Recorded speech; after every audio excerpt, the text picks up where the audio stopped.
Assalamu alaikum and peace be unto you. You are tuned into the Mind of an Entrepreneur show, and I am your host, Sajdah Wendy Muhammad, and I got a special treat for you all tonight. So sit back, get your coffee, get your tea, get your iced tea, and get ready to learn. We're going to be talking to none other than the great pastor, Reverend Dennis Dillon. So stay tuned and don't go anywhere. I'll see you on the other side of these commercials, and we'll have this fabulous conversation.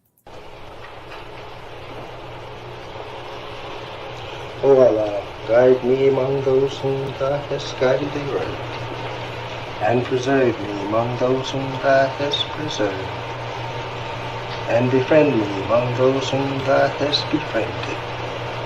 Bless me in whatsoever Thou dost grant me, and deliver me from the evil of what Thou hast judged. Surely Thou judgest, and none can judge against Thee, and he whom Thou befriendest is not disgraced. Blessed art Thou, O Lord, and exalted be Thee above what they set up besides Thee. I bear witness, nothing deserves to be served besides Thee, and I bear witness that Muhammad is Thy servant and apostle. Amen.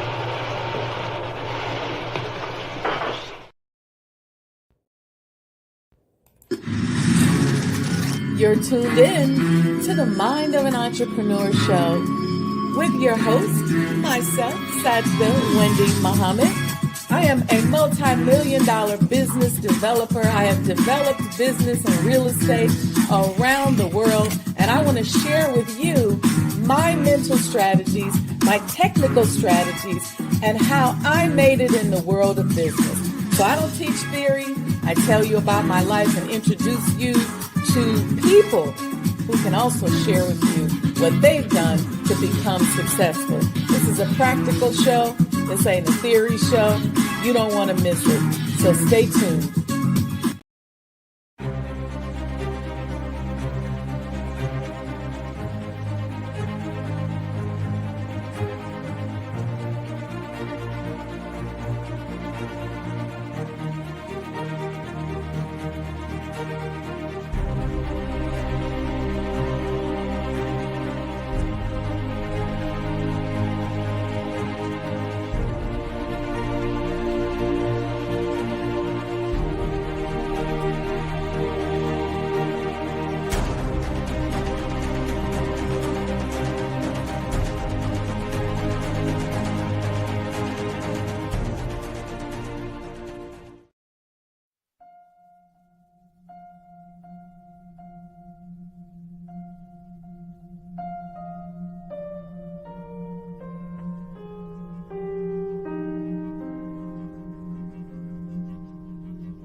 We are back, and you're tuned in to the Mind of an Entrepreneur show, and we got a special treat. But before we do anything, make sure that you like and subscribe to the channel. We have all kind of treats here for you. You know, my goal is to give y'all free game on how to navigate the world of business. I give you the game for free and I charge for services. My goal is to help you become happier, healthier, wealthier, and to experience more love. And I'm going to introduce to you today a friend of mine, Pastor Dennis. And let me just read his bio and this bio doesn't do him justice, but I just want you to get to know him a little before we start talking, okay? So Pastor Dennis carries a strong teaching anointing and has been in pastoral ministry for almost 40 years. He is an accomplished Bible scholar. Did y'all hear that? An accomplished Bible scholar, community empowerment strategist, and publisher of the New York Christian Times newspaper, as well as several books, magazines, and periodicals.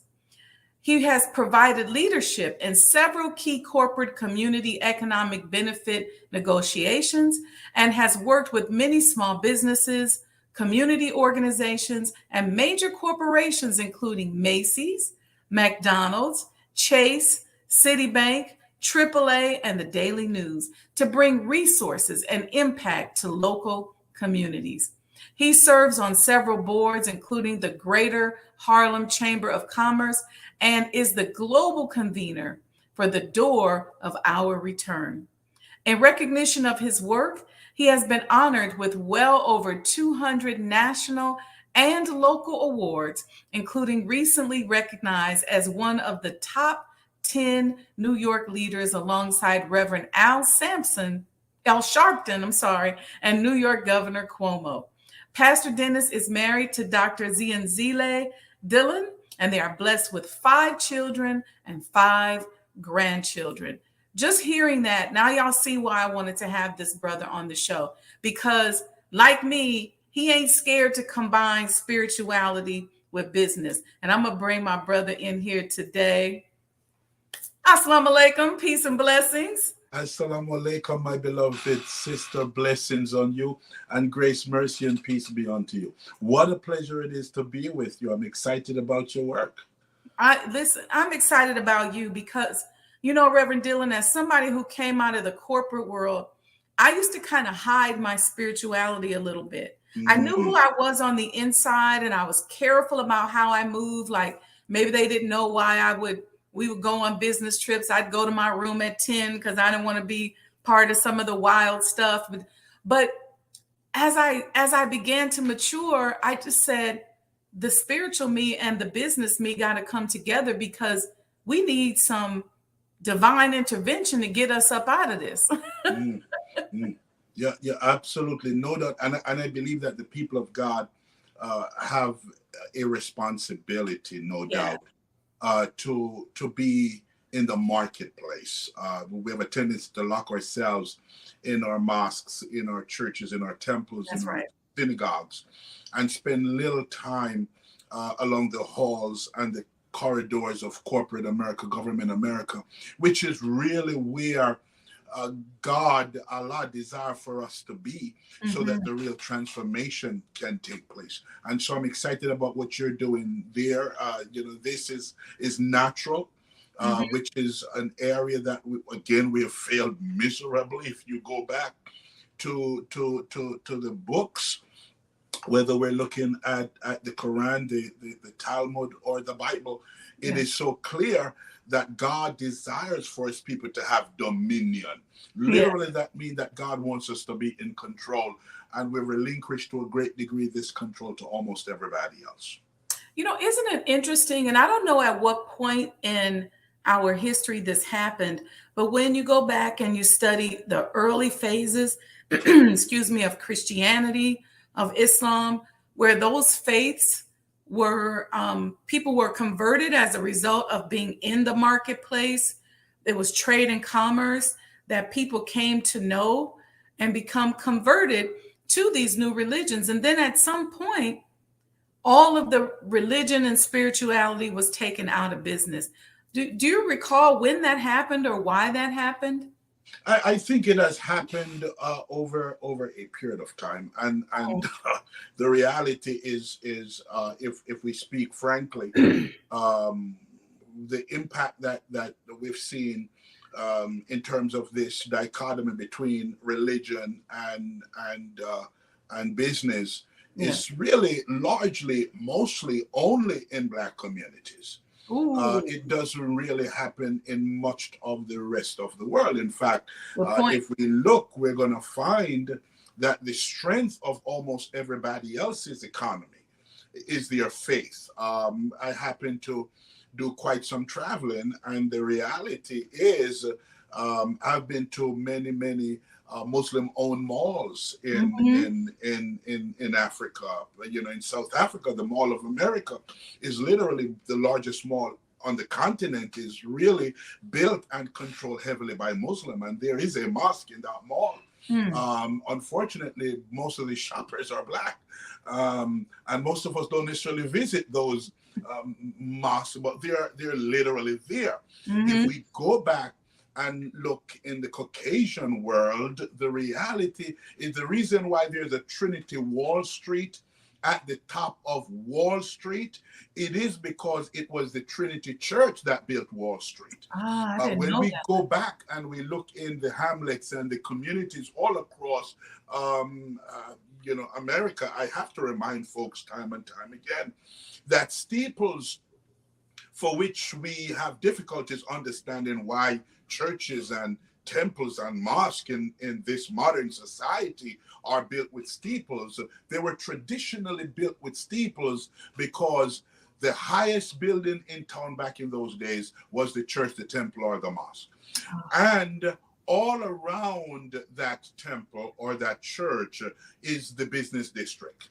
So you want to know where business is transacted, follow the church steeple. Okay. And so how do we recreate that, particularly in the Black world? Because it is only in the Black world, whether we're talking about Black America, we're talking about Blacks across the continent of Africa, Europe, the Caribbean, wherever, it is only in the Black world that we have literally divorced our faith from our economics. And the end result, we have a faith that is really taking us nowhere, and everybody else is having the economics, and we become the consumers and never the merchants. That's powerful. When we were together at the State of the Black World with Dr. Ron Daniels and Dr. George Frazier, you gave me this book that has become my Bible. It's called, for those of you who don't know, The Economic Report for the State of the Black World. And I just want to talk about a couple things. You give us data, and it's so beautifully illustrated. You give us data on youth and education, Black buying power, housing, home ownership and foreclosure, global remittance, Africa, the Caribbean, and the world, population growth and the impact of Africa, wealth disparities, imports, exports, Black businesses, entrepreneur. And then on the very first inside here, you have an article entitled "The Needle is Not Moving." And you made a statement that was alarming that I want you to talk about. It says, when it comes to economic inclusion, it looks like Blacks are included. It feels like we are included.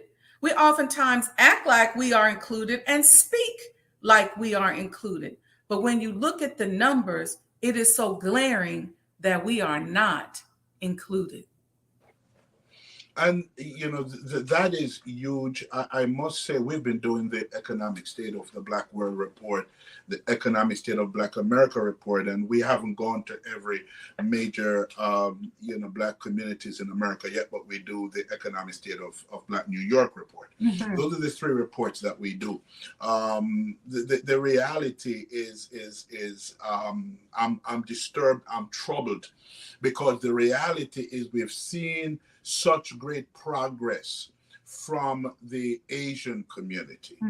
And in most cases, it is the Black freedom movement, it is the Black civil rights movement, and it is the Black Rainbow Push, Rainbow Coalition movement that has actually facilitated the economic rise and the economic growth of all of the other groups that wraps around the so-called American minority community. That's right. We have seen in this age, Asians are doing better than whites in almost every category. I'm not sure if you noticed that in the report. I did. I always there are a whole lot more black, more Asian businesses than there are white businesses as it relates to per capita. There's a whole lot more, Asians have a much higher, income than their white counterparts. Asians are doing better in school than whites. And sadly, in all the categories, blacks are at the very bottom. I was shocked to see that 5 years ago in our report, blacks were number 2 behind whites as it relates to home ownership. Now we are number 4. We are behind, Asians have moved to the second place. Latinos are third, and blacks are at the bottom. So it does appear as if we are slipping back instead of moving forward. I would, if black folks would spend more time talking about how we empower black people and not just how we so-called empower minorities, a troubling term for me, or how we empower this rainbow of different groups and different races, because at the end of the day, they are benefiting from our activism around civil rights, around human rights, and sadly, we are not moving forward. And I think those are areas that we have to take a hard look at. That's important. I want to ask you something, because what I think is that, and I think we talked about this briefly,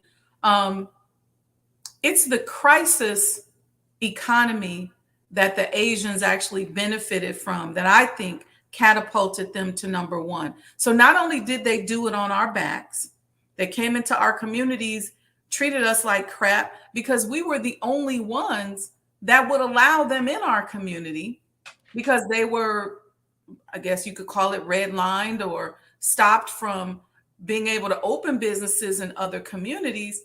And as a result of that crisis, they facilitate a sense of unity, because not all Asians get along. Not the Vietnamese don't always get along with the Koreans and the Chinese, et cetera, but they've united together to now become number 1 in the United States, a place where they weren't allowed to go anywhere but the ghettos of America and do business. Mm-hmm.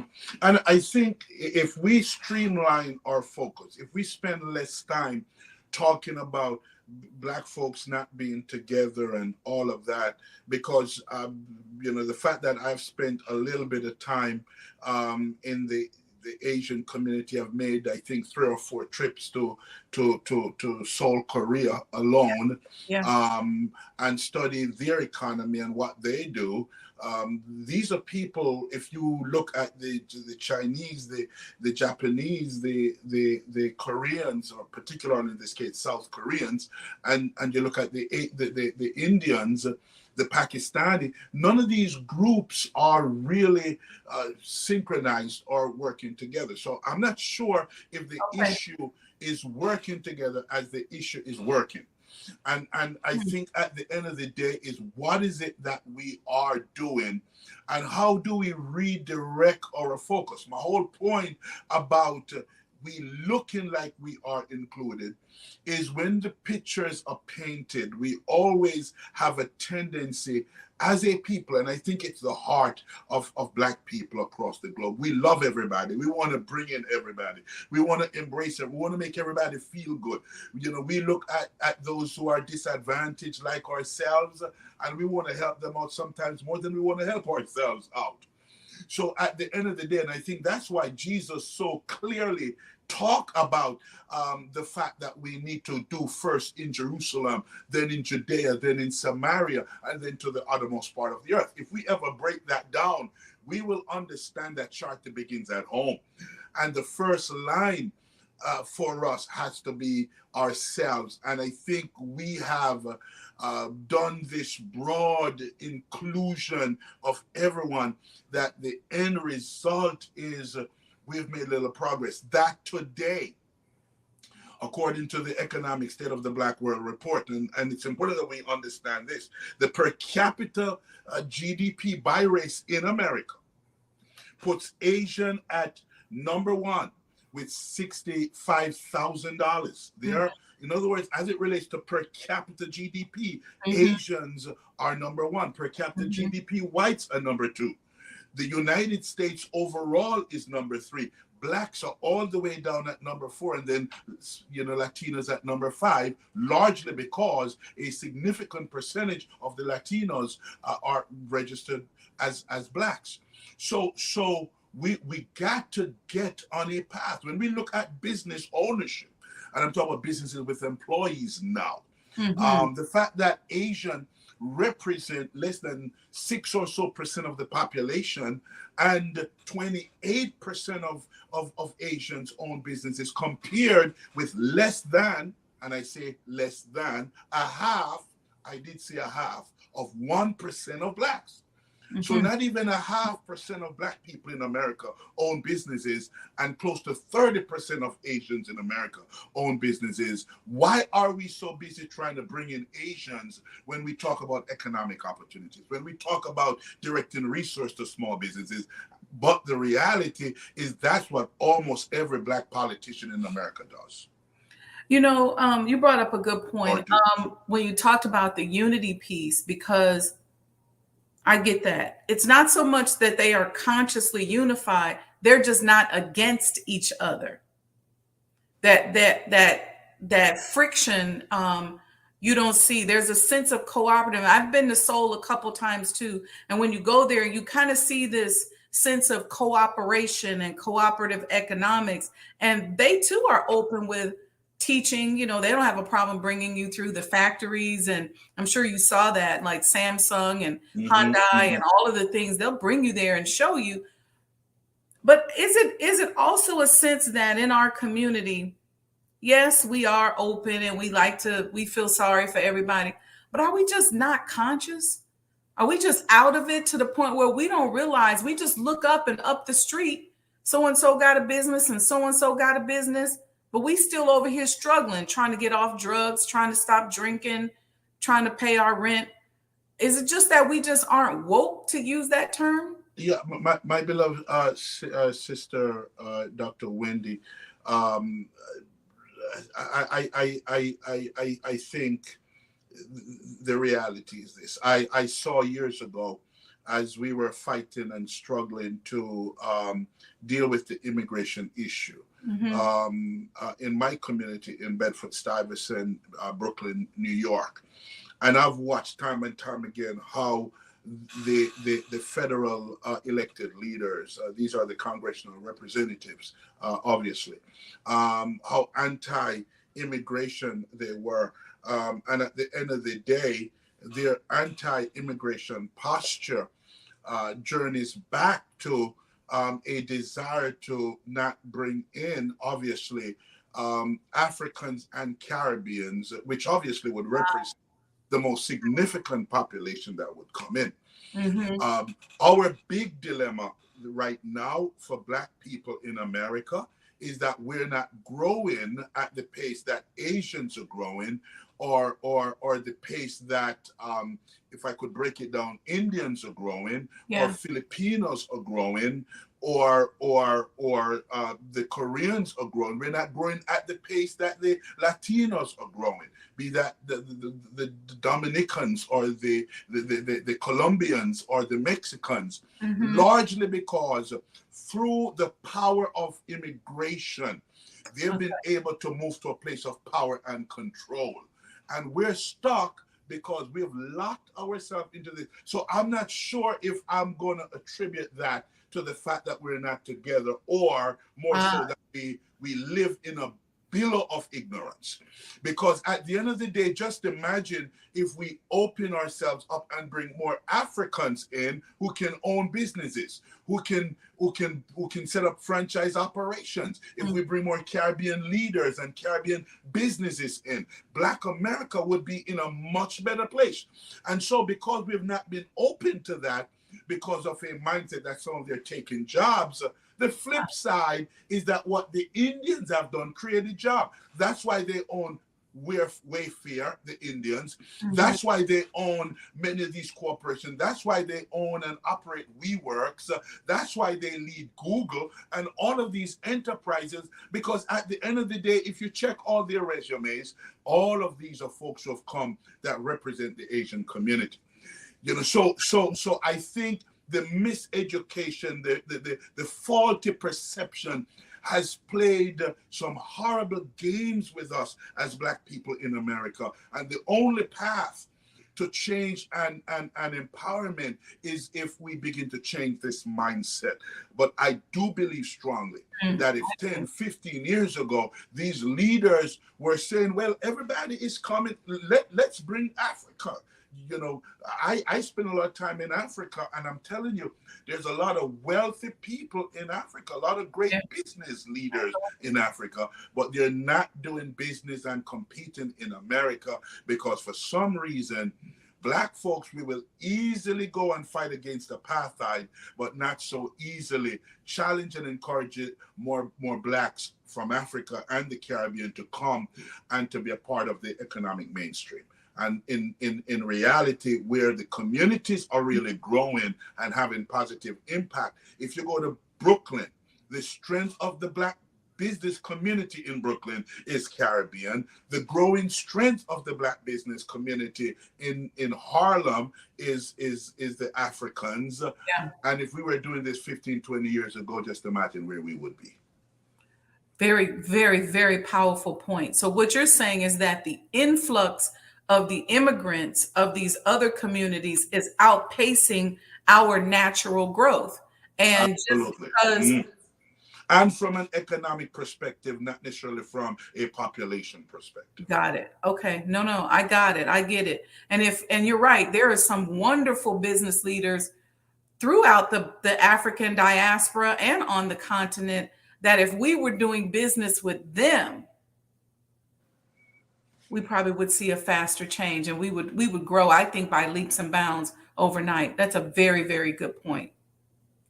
Yeah, and absolutely. And you know, the conference, the reSURGEnce conference in November, and we certainly want to invite and encourage your viewers to come and join us and to be a part of what's going to happen in November. We're talking about access to capital, access to government and corporate contracts, access to mentorship, access to resources. And we're bringing a delegation of, I'm expecting between 80 and 120 key African businesses and African leaders will be coming. Cities like Durban, South Africa, from which we have the Durban Accord, and we've had some of the most strategic conversation around racial healing on the continent of Africa. The city of Durban is bringing a huge delegation. They're looking to now partner up and pair up with African Americans and doing business with us. I think as we create this, we're going to see the needle move. And that's really what my passion is. The bottom line is the only way business is not conducted the way it was years ago. I say to folks every day, very little of the new development that's taking place across urban America, particularly in Black communities, when we look at gentrification and all of these new development, hardly any of them are being developed purely by Americans. Right. Almost all of them are developed by immigrants. Right. I mean, the Chinese have committed so hugely to this. There is a program in the federal government through Immigration and Naturalization Service that's called the EB-5, the EB-10 visas. Mm-hmm. The reason why the others don't fight the same battles around immigration as Africans and Latinos do is because that's how they do migration. That's how the Chinese been doing migration. All you need to do is to invest $500,000 in America, you get 5 green cards, almost automatically. You invest more, you get more green cards. Yeah. So just imagine if Africans in America were now saying, wow, we want to do business. Let's find the Africans in America, in Africa. Let's find Africans in the Caribbean to now invest in our business. And they get these green cards. All of a sudden, immigration begin to look different for Black people in America. And every one of our communities will begin to look differently because now all of a sudden we'll begin to own more because we have our own people abroad investing in us in America, and we reverse that investment to an even greater degree, and now we'll begin to see the reformation and the transformation of Africa as a continent. Africa is way too rich to suffer from the kind of economic depravity that this continent suffers from. I agree with you. I can't wait for reSURGEnce. I was just researching it, and I remember thinking to myself, now this is my kind of conference right here. You know, putting us in front of some deals and in front of where we can make partnerships and really build businesses is that's just my kind of conference. And what kinds of things should people be doing to prepare themselves for reSURGEnce? Just talk a little bit about it, where it's at, so that we can get more people there. And I'm gonna encourage it, because I'm really hard on conferences these days, because we spend a lot of money to go to them, but at the end of the day, we want to be able to walk away with something. Mm-hmm. Yeah, absolutely. And I really appreciate that question, my beloved sister, because it certainly speaks so clearly to the fact that this requires preparation. Yes. Our strategy going into the reSURGEnce conference, to be very, very clear, is to create what we're calling a global African economic renaissance. That is the mission and the mandate. We go back to the Harlem Renaissance in the 1920s that has really created this robust energy around entertainment, around arts, around culture, around the creative genius of our people. Our commitment around this renaissance, this African economic renaissance, is that this is that final area for which we really want to see Black people begin to really rise and aspire and move forward. When we go back and we look at many of the great African leaders who fueled the political renaissance in Africa, most of them had their start and came to Harlem, and were inspired here in Harlem, inspired by Malcolm X, inspired by Martin Luther King, inspired by Marcus Messiah Garvey, who himself came and ended up in Harlem. So my goal is to really bring people to Harlem in November for the primary purpose of sparking this resurge, this renaissance, if you will, that's going to really move us as a race of people forward. So in preparation, we want to encourage everyone to number one, if you're coming, let us know you're coming. Let us know what businesses you're in. Let us know what areas of interest you have, so that we can begin to look at how we pair you up with others, whether they're from the continent, they're other parts of the US, they're in New York, or wherever it is that they are. So we're committed to that peering agenda. Right. We've been having deep conversations around the outgrowth. So the plan is we come out of November's conference, November 16th through the 19th at Riverside Church and City College in New York. And as we come out of that, we're now planning and strategizing around what are the outgrowth, what are the takeaways, what are the follow-up. I'll give you an example. So Durban City is bringing a delegation that's coming to the conference. Their economic czar is coming, the head of their Chamber of Commerce is coming, and a host of other key strategic leaders are coming. So when they come, who can do business with us?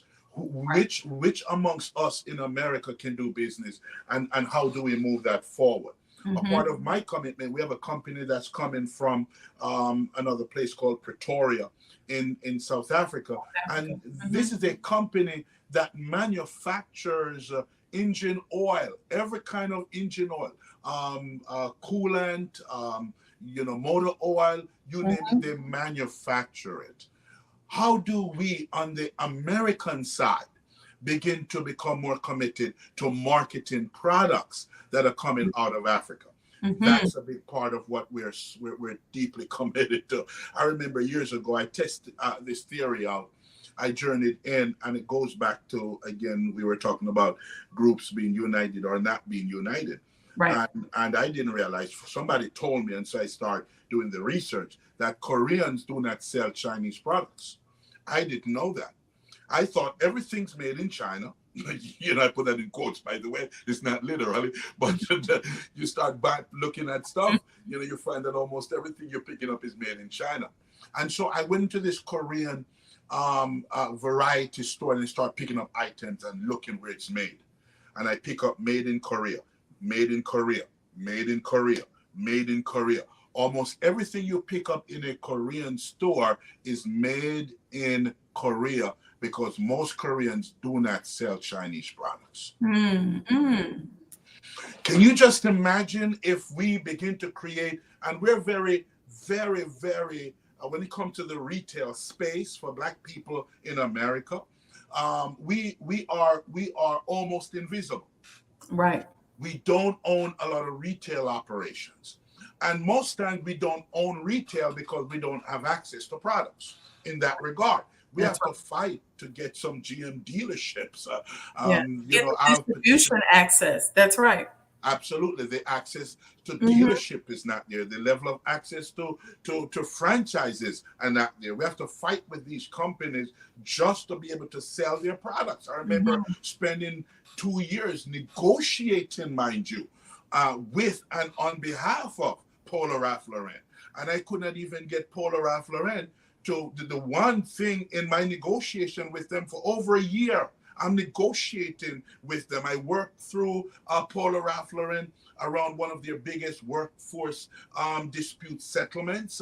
And in that settlement, I was not able to get Polo Ralph Lauren to commit to a single Black-owned retail store that sell their products.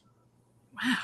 Couldn't get it. That's the only thing I did. I got them to advertise in Black newspapers and magazines, including, Black Enterprise and a host of others. I got them to commit dollars to community initiatives, but I could not get Polo Ralph Lauren to commit to making sure that there are some Black-owned retailers that sell their products. It wouldn't give up. So the fact that Africa is so endowed with resource and capacity, and of course we have to move from just the mining to the minting, we have to move from just the farming to the factory and manufacturing, and that's a process, and that's how these linkages will help to fuse this kind of collaboration that can really bring this about. So my whole point is I want to now make sure that more of us in America have access to be able to sell products out of Africa. The largest company, and this is a positive, in Nigeria, or close to the largest company in Nigeria, happens to be Black-owned. Right. And this particular company manufactures flour, they manufacture cement, they manufacture pasta, they manufacture a whole line of grocery products. Where can I go buy them in America? They manufacture rice and flour. Black people use rice and flour. We use pasta, we use macaroni. Why can't we have those products on the shelves in America? And we know that there are layers of battles that we have to go through for that.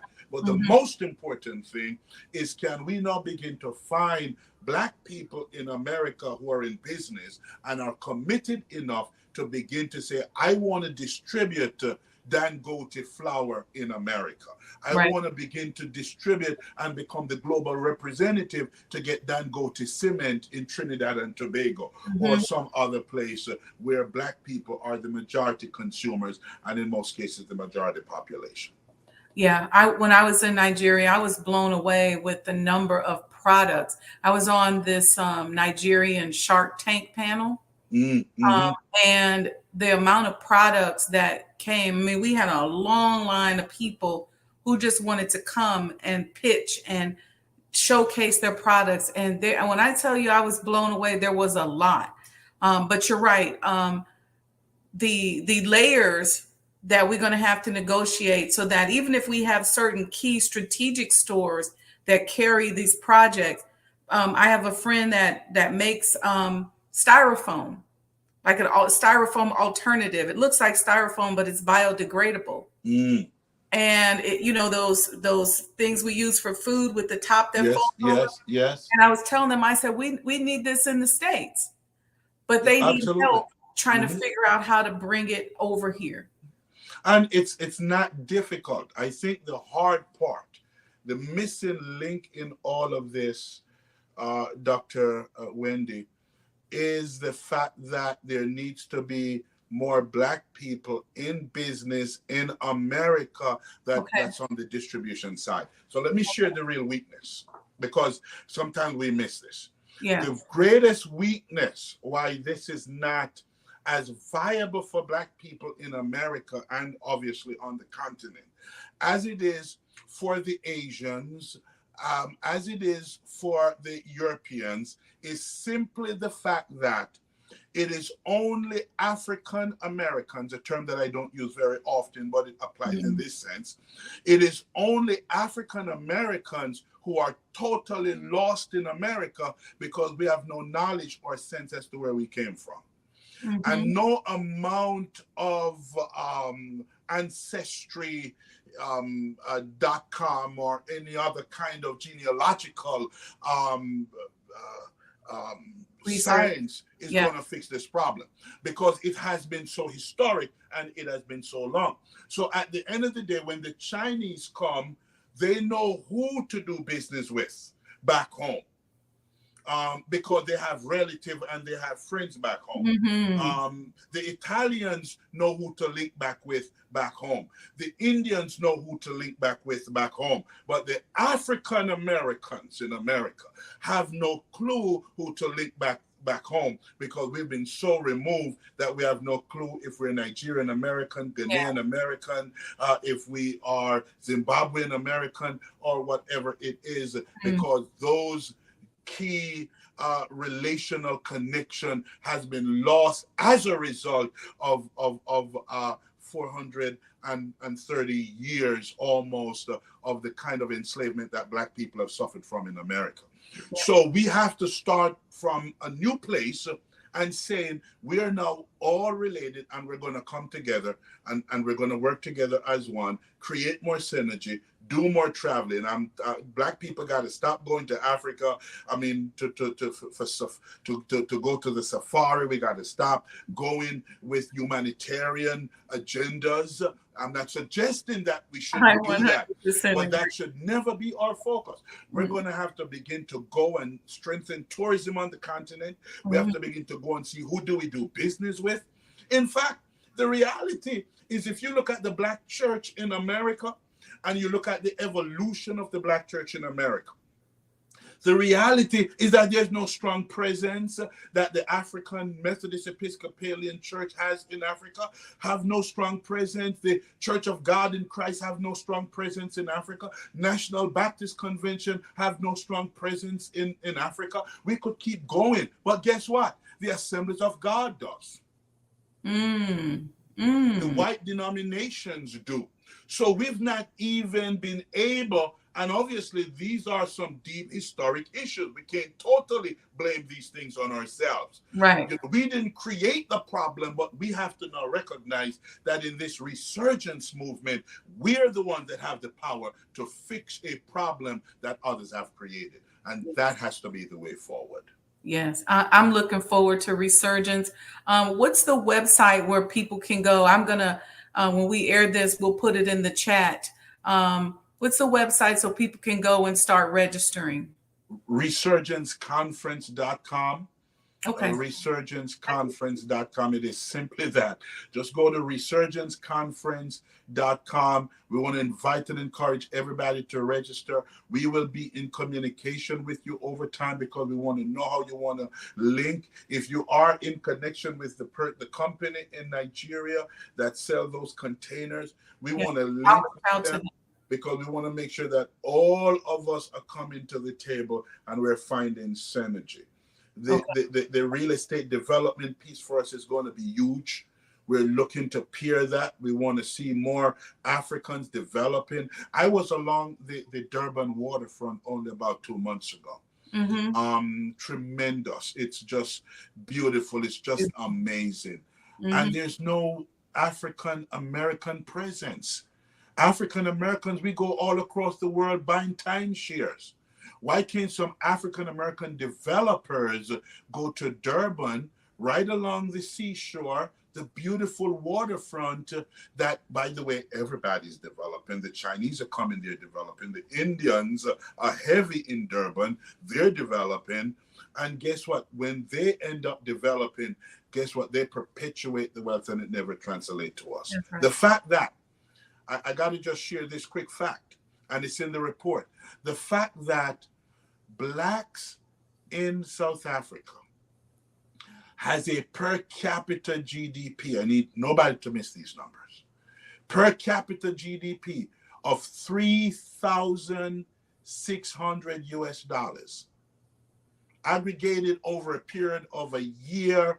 I don't want to do a wrong definition of per capita, but but the simple way is the earning of that individual, Right. aggregated over the period of a year, Right. is less than $3,700. $3,700, less than what most people in America make in a month.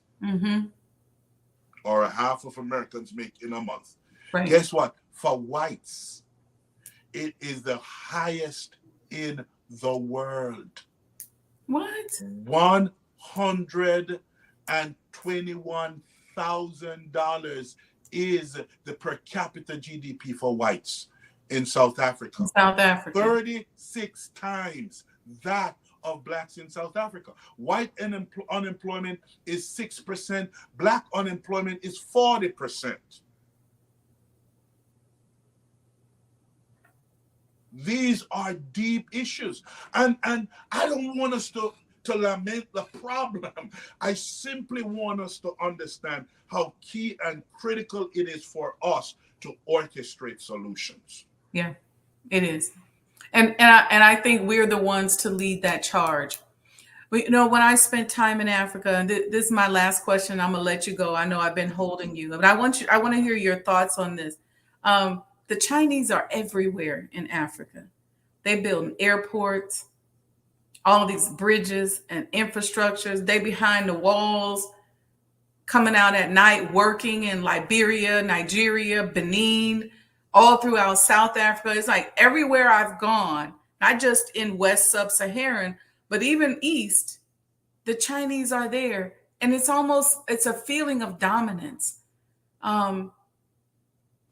What does that mean for the future of Africa and the future of our relations? Because it's one of those things where it's almost like people are asleep on it. They tell you about it. Oh, the Chinese bought this mall, or they're building this or that. But nobody's saying what this really means. That's a perplexing issue for us, troubling issue for us. I first gotta say, the only solution that I see is for Black people in the diaspora to step up. That for me is the number one solution. If we could conceivably work with African leadership on strategizing around some of the kind of community benefits agreement that we have drafted in America, in many American cities, if we could share those ideas, if we could share the 10 and 12 point strategies that I've seen Jesse Jackson use and Andrew Young, I've used that in helping to negotiate the Barclays deal. And I got that and learned those reviewing the Staples Arena deal. If we begin to put together, and if we begin to really structure these kind of deals and say to governments, let there be a solid 12-point strategy in all of your negotiations with these governments and with these companies and corporations coming out of China and probably every place else for that matter. I think that would help.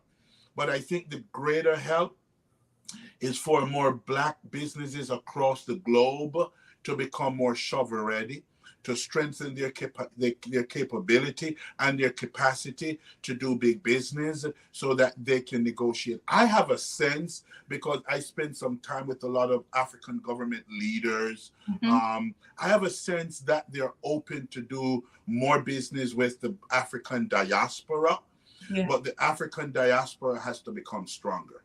Right. And I think that's a part of what this conference is designed to help to facilitate. I met with Dr. Julius Garvey, the son of Marcus Messiah Garvey. He and I just 3 or 4 years ago went and we had a meeting with the president of Ghana, and interestingly enough, we're sitting waiting to meet with the president of Ghana, and while we're sitting, a Chinese contingent came in, and obviously they were also now waiting to meet, so we didn't know what was going on. And then we see about 5 or so Chinese coming out of the president's office, and we went in, and as we were coming out, another Chinese group were actually going in, and we weren't even going in to talk about big business. So I say capacity. I got it. We have to build capacity. We have to strengthen that capacity. But it is a problem. It's not just a problem in Africa. It's a problem in the Caribbean and every place else. I would certainly say better the Chinese than the colonizers, who have literally raped Africa, the entire continent of Africa. And the rape has been excruciating. It is not even a regular rape. It's a murderous kind of rape. Just to think that in 10 years alone, this number is going to blow everybody's mind. In 10 years alone, the so-called landlords in South Africa, 10 years from 1911 to I think 1921 or 1922, they rake and pull out of Africa, just those 10 years, over a 5-mile radius in excess of 120 million euros.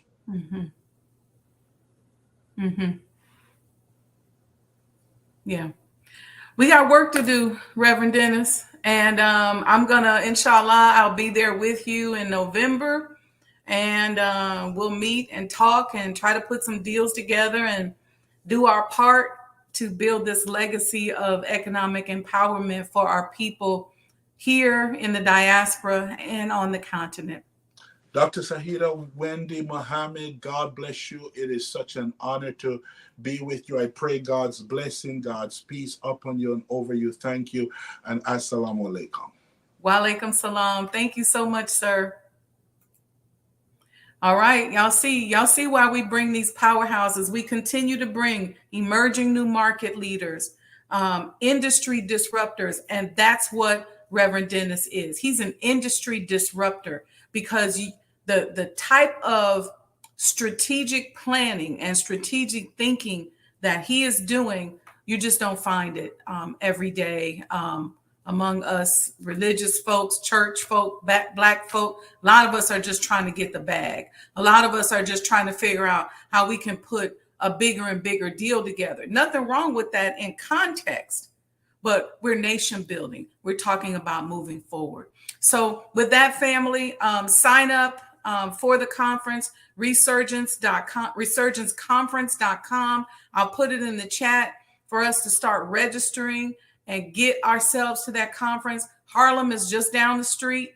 It ain't that far from Chicago. We can hop on the plane. Let's get there and let's do some business. Let's get in front of some deals, some checks, and do some strategic planning with our brothers over there and brothers and sisters over there in Harlem.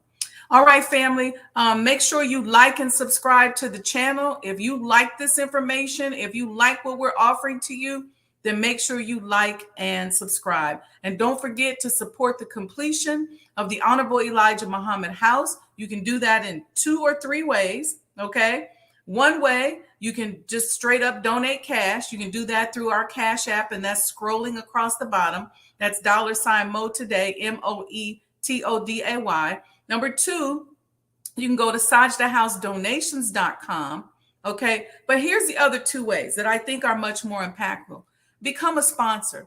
Put your name in the house. Sponsor a room. Sponsor one of the gardens. Sponsor the theater. The finish line is in sight. You all know it's a huge project, and we're probably 4 or 5% away from getting it completed. So then you can always get the commemorative Elijah coins and some other products that we have on the website, and that's at sajdahhouse.com. All right, family. I'm going to show y'all a couple of videos. Don't go anywhere. But while you are sitting here listening, make sure you like and subscribe to the page. All right. Peace and blessings, family. We'll see you all Saturday for the continuation of our Women of the Bible series on the Sajdah Saturday Morning Coffee Talks. That's where we talk about life, love, and business. May Allah bless each and every one of you. Thank you.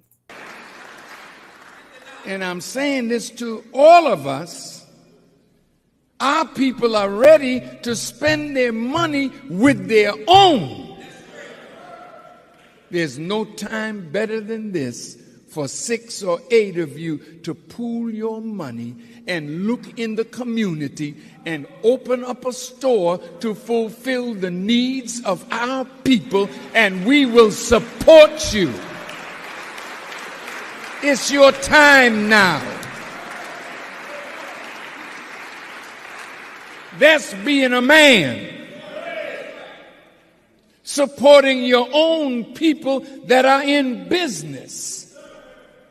Going into business yourself. Think out of the box. What can you create that will put black people to work? Greetings, conscious entrepreneurs. Add the Mind of an Entrepreneur show to your Roku TV lineup and catch up on past episodes of all your favorite Mo Today shows.